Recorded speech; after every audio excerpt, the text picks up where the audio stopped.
My family summoned me to a birthday dinner and left me seatless while Golden Sister laughed. I rejected a $1,750 request and cut off tuition. Hey guys, this is going to be a long one, but I swear it's worth the read. I just created this throwaway because my sister found my main account, and I don't need that drama right now. Alright, so for some background, I'm a 26-year-old male, and I've always been the forgotten son in my family. Not like actually invisible, but I might as well have been with how my parents treated me compared to my sister Bailey, 21, female. Growing up, it was always Bailey this and Bailey that while I was just existing in the background. I remember this one time in high school I won first place in a statewide programming competition. I legit beat out kids from all the fancy tech-focused private schools. I came home with this big-ass trophy, and my parents were like, "Oh, that's nice, honey. Did you hear Bailey made the volleyball team? Not even varsity, JV volleyball." And they took her out for ice cream that night while I stayed home eating leftover pizza. Stuff like that happened constantly.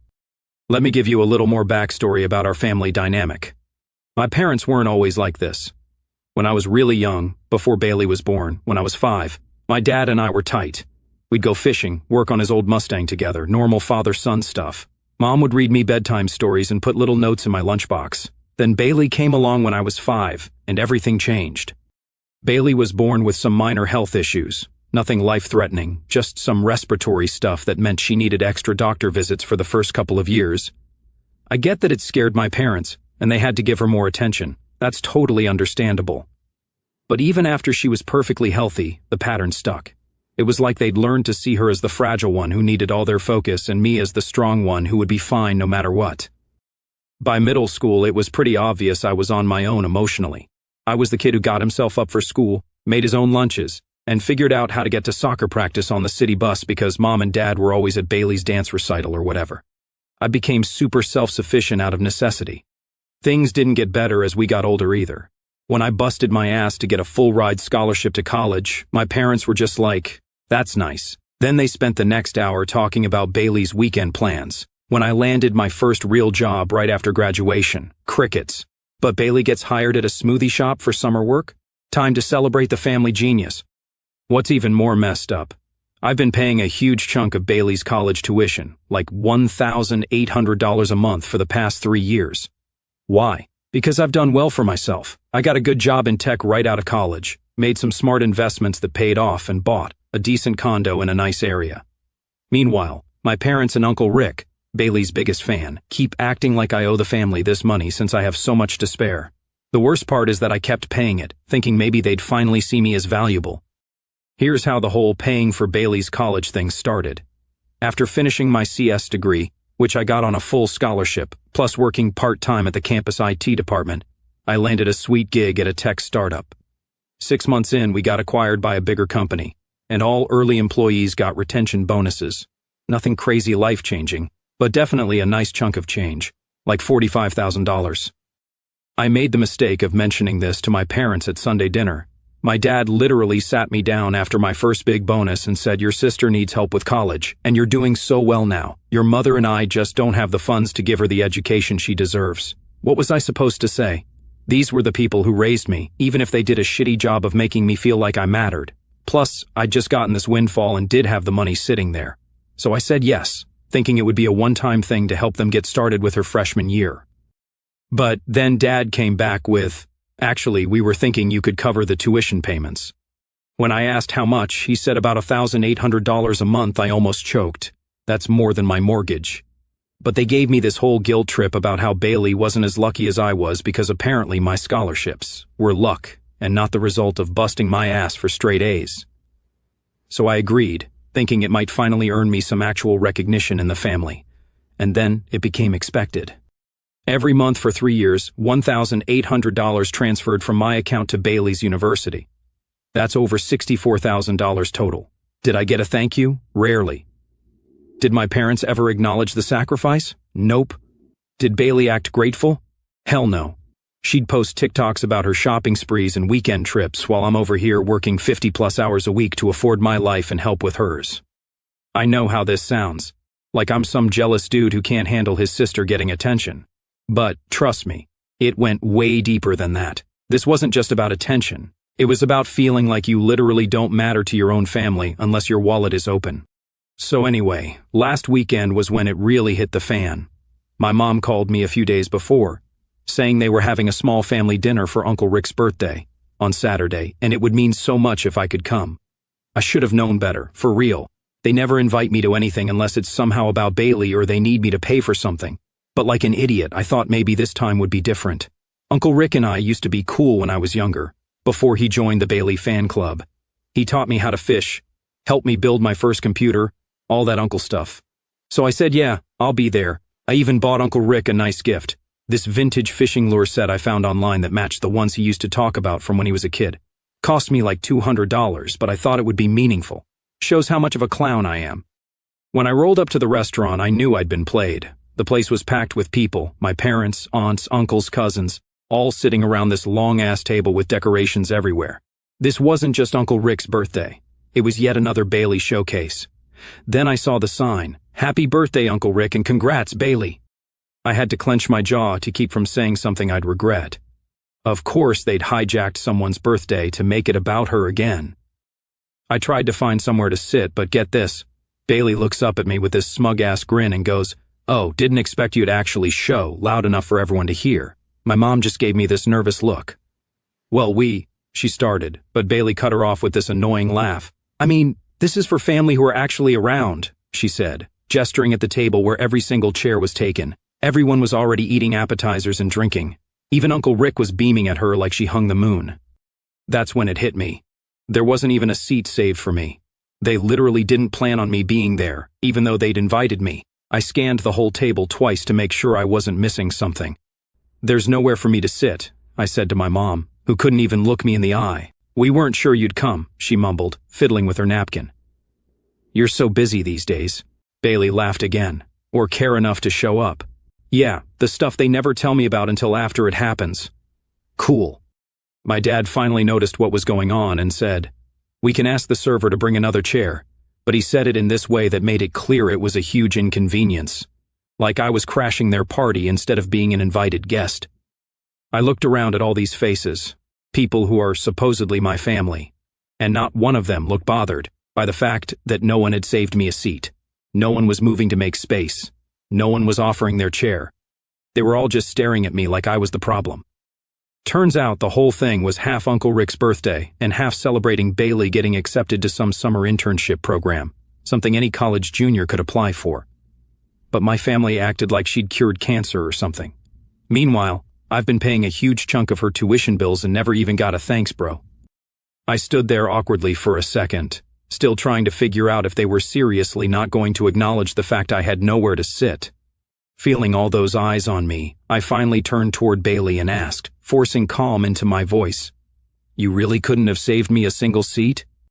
Bailey looked at me, rolling her eyes dramatically as if I'd ruined her evening just by existing. "I mean, you're never at family stuff," she said. Then, loud enough so everyone could hear her, she continued, "Besides, it's not like he's ever happy for me anyway. Remember when I made the dean's list last semester? I posted about it and he didn't even comment. It's probably because he's jealous I'm finally succeeding." I felt heat rise to my face. The dean's list she was bragging about was literally the semester I'd paid extra out of my own pocket to cover the special tutoring she'd demanded because she was too stressed by regular classes. And here she was playing victim, acting like I'd never supported her at all. Uncle Rick chuckled and leaned toward her, patting her shoulder proudly. "Ignore him, sweetheart," he said loud enough for the whole table. "Some people just can't handle when the spotlight isn't on them for once."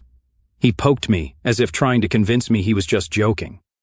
Bailey laughed again, clearly loving the attention. She glanced back up at me with a smug little smirk. "Oh, by the way," she added casually, twirling her hair around her finger, "I really need you to be quicker with tuition next month. They sent me an annoying late notice this time, and it's honestly super embarrassing. If you're going to do it, could you at least do it right?" My jaw tightened, as disbelief and anger competed inside me. I'd never been late once, not one single payment in 3 whole years, and she dared complain publicly like I was her personal assistant who'd messed up her coffee order. The entire table was staring at me now, some amused, others awkwardly avoiding eye contact. Mom just fiddled with her fork while Dad pretended to check the menu again, both silent as usual. Bailey, sensing she'd hit a nerve, turned back to her food, smiling victoriously as if she'd just won a game she loved playing. I should have lost it right there. Should have thrown my wallet at them and walked out. But I just nodded, said, okay, turned around, and left. Didn't even look back. The gift for Uncle Rick stayed in my car, and nobody even tried to stop me. As I walked to my car, I made my decision. Not another penny for Bailey's education. Not one more dollar. I figured I'd get at least a few texts asking where I went, but nope.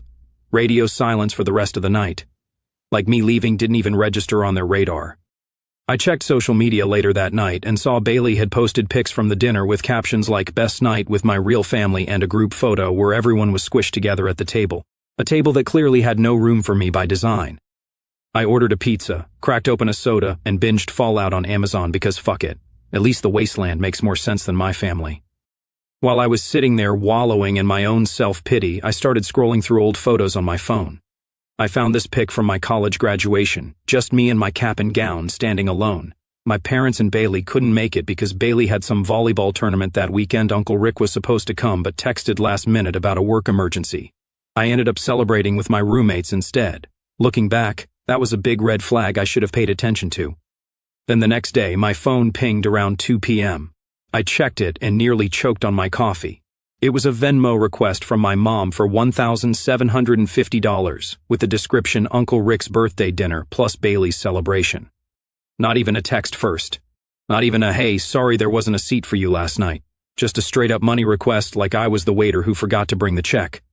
And that's when it hit me. Not as a surprise but as confirmation. The freaking audacity. This was exactly how they saw me. Not a son, not a brother, not even a guest, just a wallet on legs. I sat there staring at the screen, not even mad at first, just stunned that they couldn't be bothered to save me a chair but remembered to invoice me. I mean, who needs enemies when your own family sends you a Venmo request like you're their damn sponsor? But the longer I stared at it, the more the numbness started to boil. This wasn't just about money. It was about respect, about being treated like a backup generator for everyone else's lives, always on standby, always expected to give, but never expected to feel. And for the first time in a long time, I didn't feel guilt. I felt powerful. That $1,750 request wasn't just a bill. It was the last straw. And I was done being the guy who swallowed it just to keep the peace. Not this time. 5 minutes later, my mom called. "Hey," I answered coldly.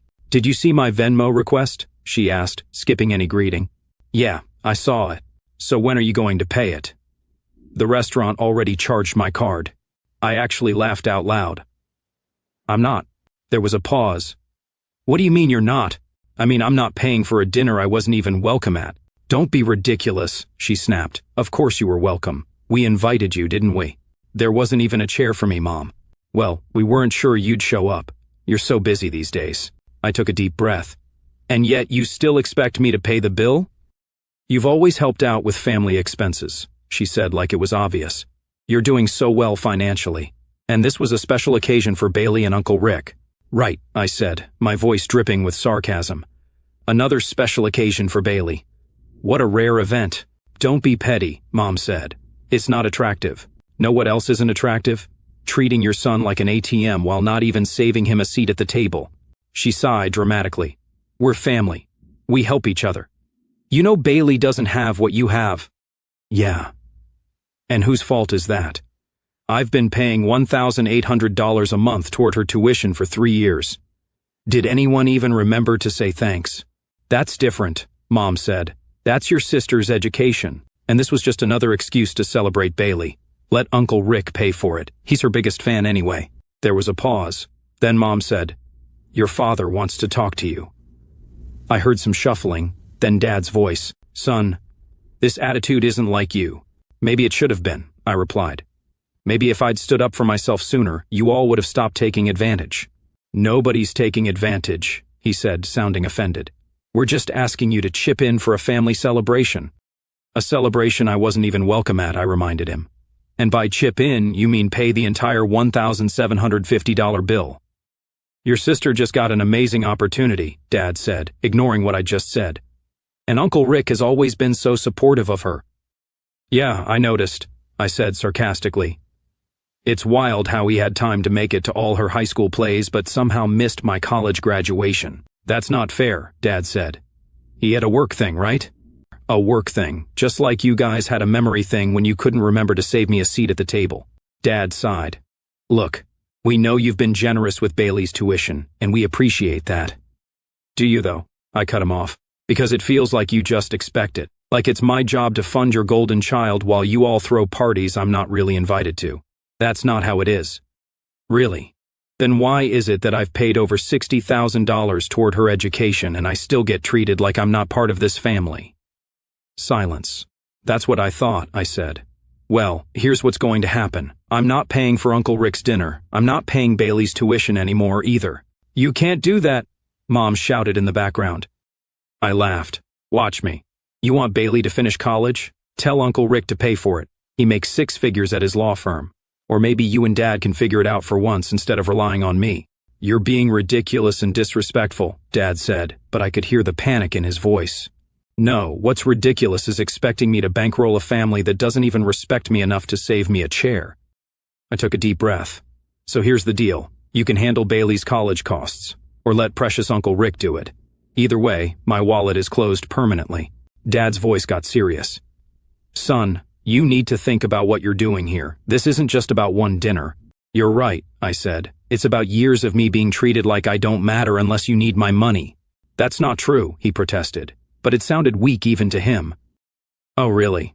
When's the last time you celebrated anything I accomplished? When I got that promotion last year, did anyone suggest going out to dinner? When I closed on my condo, did anyone offer to help me move in? Hell, when's the last time you called me just to see how I'm doing without asking for money? More silence. I've been paying Bailey's tuition because I thought that's what family does, I continued. But family also respects each other. Family makes sure everyone has a seat at the table, literally and figuratively. Mom grabbed the phone again. So you're just going to abandon your sister? Let her drop out of college? Hell yeah, I'm abandoning her. And you too, I said, surprising even myself. And I'm no longer setting myself on fire to keep everyone else warm. Bailey's education is your fucking responsibility, not mine. I was helping out of kindness, and you all took advantage of that. We never asked you to pay her tuition, Mom said. The gaslighting was real. Are you serious right now? Dad literally sat me down after my first big bonus and said, and I quote, "Your sister needs help with college, and you're doing so well now." What was I supposed to say? That was a suggestion, not an order, she tried. I laughed again. Right. Just like this Venmo request was a suggestion. Give me a break. You guys have been guilting me into paying for Bailey for years, and I'm done. You're going to regret this, Mom said, her voice cold. Don't come crying to us when you need something. When have I ever come crying to you for anything? I asked. I've been handling my own shit since I was 17. You made sure of that. I hung up before she could respond. For the next 2 days, my phone blew up with texts and calls from the whole family, my parents, Bailey, Uncle Rick, even cousins I barely talked to. All suddenly very concerned about my attitude problem and how I was hurting Bailey's future. Bailey sent me this long-ass text about how I was ruining her life and being selfish and how she always looked up to me, which was news to me. Uncle Rick called and left a voicemail about how disappointed he was in me and how he expected better. My dad texted that we needed to talk like men about this situation. My mom just kept sending Venmo requests, each with increasingly guilt-trippy descriptions like Bailey's future depends on this and family supports family. None of them, not one, acknowledged the actual issue, that they invited me to a dinner and didn't even save me a seat, that they treat me like an outsider unless they need my money, that they've been taking advantage of me for years. Then I checked Facebook, and that's when I really lost it. My mom had posted this long sob story. As a mother, sometimes your heart breaks when your children make choices you don't understand. Our son has always been blessed with success, while our daughter has needed more support to find her way. Recently, he's decided to withdraw financial support for his sister's education over a simple misunderstanding at a family dinner. We're devastated that he would punish his sister this way when she's just starting to thrive. Please keep our family in your thoughts as we try to figure out how to keep Bailey in school. The comments were full of people calling me selfish, heartless, a terrible brother. Bailey posted too. Never thought my own brother would try to ruin my future because his feelings got hurt. Guess money changes people. Uncle Rick jumped in with, "Some people don't understand what family means. Always thought better of him." My inbox was flooding with messages from relatives and family friends. "How could you do this to Bailey? Your poor parents. I thought you were better than this." I'm sitting there looking at my phone, feeling my blood pressure spike. No mention of how they've treated me for years. Just me being painted as the villain because I finally stood up for myself. Time to go nuclear.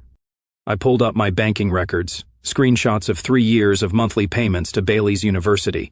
I found the texts where my parents suggested I start paying. I dug up old messages where I told them about achievements, and they barely responded. I even found a photo from last Christmas where everyone got gifts except me. "Oh, we didn't know what you'd want," was the excuse. I found the email I got when I was promoted to senior developer last year, which I forwarded to my parents with great news in the subject line. Their response, "That's nice. By the way, Bailey needs money for textbooks this semester." I found the invitation to my condo warming party that none of them showed up to, because Bailey had a cold. Not even the flu, just a cold. I found the credit card statement from 2 Christmases ago when I spent over $600 on thoughtful gifts for my family. A nice watch for Dad, he'd mentioned his was broken, a spa day package for Mom, and concert tickets for Bailey to see her favorite band. My gift from them? A $25 Amazon gift card that still had from Uncle Rick and Aunt Linda crossed out on the envelope. They literally regifted me something they didn't want. Even worse, I found screenshots of Bailey's Instagram stories flexing her spring break trip to Cancun last year, a trip that happened right after I sent an extra $2,000 when my parents said Bailey was struggling financially and might have to drop out if she couldn't pay some essential school fees. Meanwhile, she's posting pics doing shots at Senor Frogs with the caption, "College life is tough, LOL."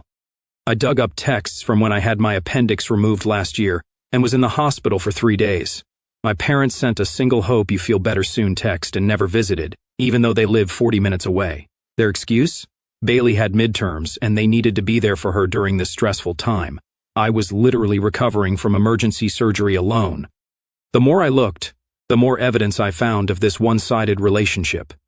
It's not just in my head, it's documented in countless texts, emails, and social media posts. A whole digital record of being treated like an afterthought by the people who are supposed to care about me most. Then I posted the truth. Paid $1,800 per month for my sister's tuition. 3 years equal to over $60,000. No thanks, no recognition. Thought that's what family did. Showed up to a dinner I was invited to. No seat, no place. Just a Venmo request the next day for $1,750. That's not family. That's freeloading with a guest list. I'm not the family wallet anymore. They didn't save me a seat. Now they don't get a cent. Simple. Attached, screenshots of tuition payments, text messages, every ignored milestone, and every time they reached for my wallet but not the phone. Then I hit post. Within hours, the tide started turning. People who'd been criticizing me started backpedaling. "I had no idea you'd been paying so much. Why didn't your parents mention this?" Even some of my cousins reached out privately. "Dude, I always wondered why they treated you different." My cousin Megan, who I was always pretty close with growing up, called me that night. "I had no idea you were the one paying Bailey's tuition," she said. "The way your mom talked about it, I thought they were working extra jobs or something." "Nope," I told her. "Just me working one job and handing over a big chunk of my paycheck every month." "And that dinner, that was messed up," she said. "I wasn't there, but my mom was. And she said it was weird how they didn't have a seat for you." "Yeah, well, apparently I was only invited to foot the bill," I said. "I'm sorry," Megan said. "That's really shitty of them." It was the first genuine apology I'd gotten from anyone in my family. And even though Megan wasn't responsible, it still meant something. Bailey tried damage control. He's twisting everything to make himself look good. He's always been jealous of me, and now he's trying to ruin my life. I posted a screenshot of my bank statement showing the monthly $1,800 payments, with her university's name on them. "Facts don't care about your feelings, sis." Uncle Rick posted some rant about airing family laundry and how real men handle things privately but got ratioed to hell. I responded publicly, "Real men also show up to their nephew's college graduation instead of making excuses." But what would I know? My parents went silent. Radio silence, not a text, not a call, nothing. 3 days after dropping my post announcing the end of my role as the family ATM, I finally did what I should have done a long time ago. No dramatics, no lengthy phone calls, no empty threats. I opened my laptop, logged into Bailey's university tuition portal, and stared for a moment at the balance I'd carried on my back like Atlas for the past 3 years. Then, calmly, I clicked Cancel Autopay. I removed my bank account details and deleted every trace of my financial information. The little window popped up. "Are you sure you want to remove this account?" Damn right I was sure. I confirmed it and watched the screen reload. Payment method: none. Financial sponsor: none. My name vanished from their billing system like it had never been there at all. I sat back in my chair, sipped my coffee, and enjoyed the silence. Honestly, I thought I might feel guilty. But instead I felt damn good. This was long overdue. But I knew Bailey wouldn't let it end there. A few hours later, my phone started lighting up with notifications, 3 missed calls, and a flurry of texts from Bailey. What the hell? Did you seriously stop the payments? They're threatening to drop me from my classes if tuition isn't paid by tomorrow. This isn't funny. Call me. Funny thing. For someone who didn't think I'd show up to a dinner, Bailey sure seemed confident I'd keep showing up to pay her bills. I ignored every single message. She didn't deserve a reply. Besides, I'd already made it clear in my post, let Uncle Rick, the family cheerleader, step up. And sure enough, within hours Bailey took the bait. She must have panicked hard, realizing the gravy train had finally come to a grinding halt because Uncle Rick suddenly found himself in the hot seat. How do I know? Because the next text I got from Bailey was equal parts hilarious and pathetic. "Uncle Rick isn't answering my calls or texts. Can you please just fix this one last time?" Oh, how the mighty had fallen. Her precious uncle, who loved showing up to her volleyball matches and recitals, but conveniently missed my graduation, ghosted her at the first sign of financial responsibility. Predictable but satisfying as hell. My parents weren't far behind. My phone rang again, Mom this time. She left an angry voicemail demanding to know what game I thought I was playing and shouting something about Bailey's future being in jeopardy. Still no apologies, still no accountability, just entitlement. I listened to it exactly once, chuckled softly and hit delete. Then Dad chimed in via text, still playing the guilt card. "Son, this is serious. Bailey could lose her place at college. Family doesn't abandon family." I fired back one reply, cold and simple. "You taught me exactly what abandonment looks like." Blocked his number immediately after. No hesitation. In the following days, the reality started setting in. Bailey was scrambling, desperately trying to save face. Mutual friends messaged me screenshots of her Instagram rants about fake family and cryptic sob stories about trust issues, but privately she kept frantically reaching out, begging friends, cousins, anyone who might front her tuition money. One cousin even messaged me, amused by her desperation. Bailey asked me for a small loan of $1,800. Told her I'd thought you'd appreciate the heads up. I replied with just a laughing emoji. Karma's funny like that. Eventually, Uncle Rick resurfaced long enough to send me exactly one passive-aggressive text. "Hope you're satisfied with the drama you've caused." I didn't hesitate. "You ghosted Bailey faster than you ditched my graduation. Proud of you." Then I blocked him too. It felt damn good. About a week later, Aunt Linda dropped by unexpectedly. She'd always been the one relative who seemed to have her head on straight. Over coffee, she finally let me in on a secret she'd held back for years. "You remember Thanksgiving when you won that science fair?" she asked. I shrugged vaguely. "I was what, 10? You were glowing. Couldn't wait to show everyone your medal. But every time you tried, your mom would jump in and gush about Bailey's latest recital. Afterward, I called her out on it. Told her she was damaging you.